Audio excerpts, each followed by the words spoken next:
What does my first car and Windows 11 have in common? They're both missing a lot of functionality from other cars. Technically correct. I don't know. Not the answer I was looking for. Okay. The number one on the survey panel was Rust. Nice. Sorry, I should have seen that one coming. Yeah. I read an article, I bet it was 2 months ago, about how the then coming Linux kernel, I think 6.1, was going to be the first to incorporate Rust code in the kernel. And that's what kicked off. That's why, well, it's not why, but it's at the time I wrote an article about Rust at the time, just to, in part to help me understand what's the deal with this thing.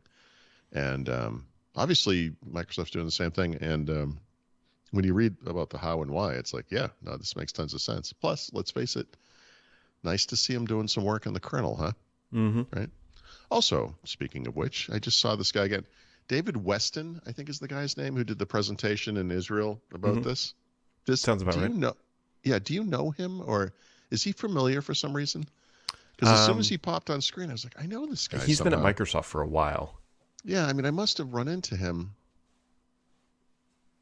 Something. I don't know. I can't put a finger on it, but I definitely know. Like, I don't know the guy. I mean, we don't hang out. I mean, but I mean, I've run into him or seen him before. Anyway.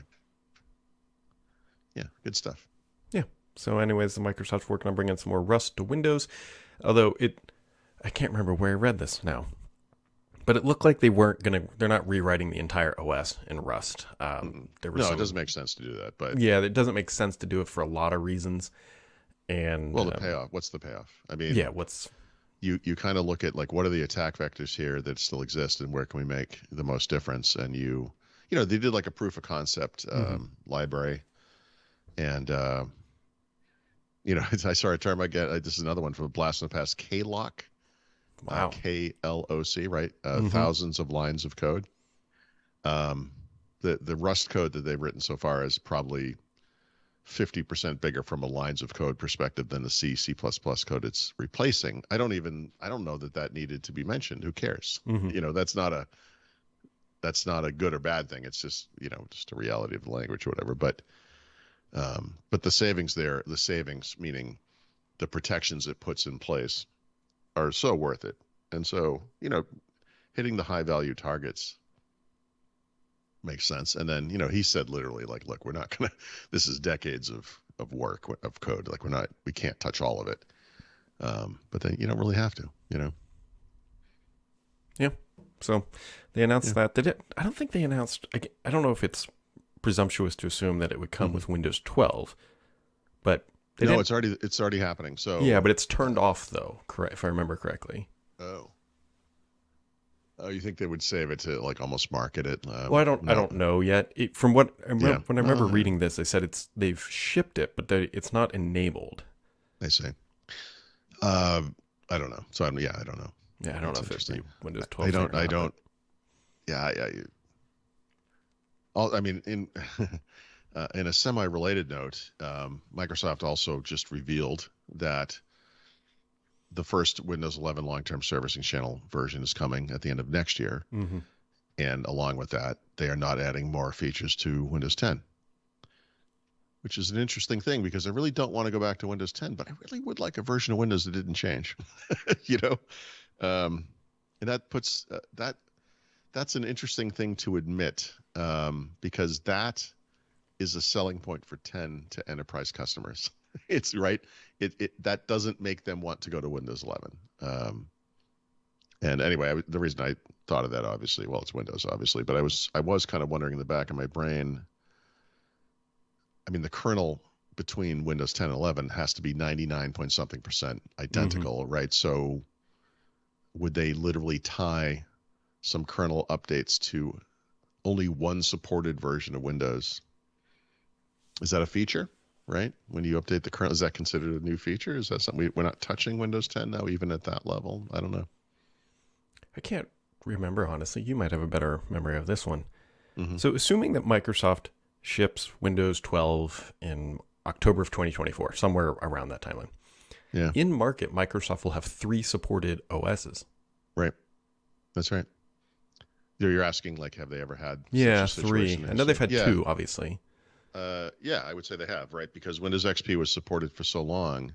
Windows Vista was supported, Windows 7, probably even into Windows 8. I mean, actually, I'd have to really think. I'd have to go back and look at this, but it wouldn't surprise me if in the Windows 10 timeframe we hit the biggest number of supported versions, just because Windows 10 had so many versions. Mm-hmm. Because remember in the beginning they were updating that thing twice a year. No, it's twice a month. Well, no, I mean with version upgrade. No, What we would think of as support milestones. I don't know. The goal obviously should be to have as few as possible. Mm-hmm. But this all, every one of these conversations has a giant asterisk attached to it, because if you look at things like LTSC, Yeah. there are multiple versions of that. Some of them are supported for longer periods of time, some of them shorter, but always longer than a mainstream version. And there's a whole different support lifecycle for the IoT versions of them. So there's like all these, it's never very clean, I guess is what I'm trying to say.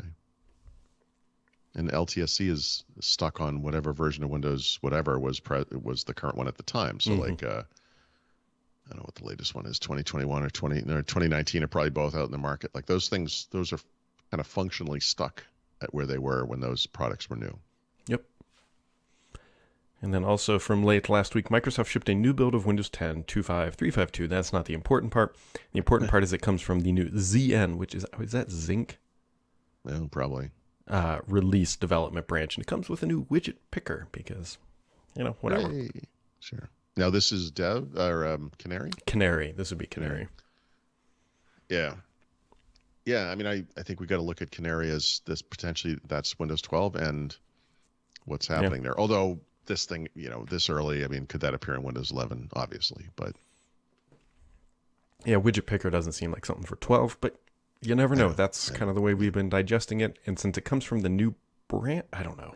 It's so hard to keep track of this stuff anymore. I'm just glad they've stopped screwing with search. Actually, they haven't. What am I saying? Stop screwing with search. I'm sorry I even said that. I would like them to focus their attention elsewhere, obviously. Yep.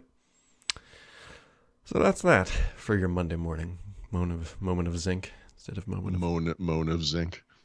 Instead of moment of zen. It's like moment of zen, sort of. Close.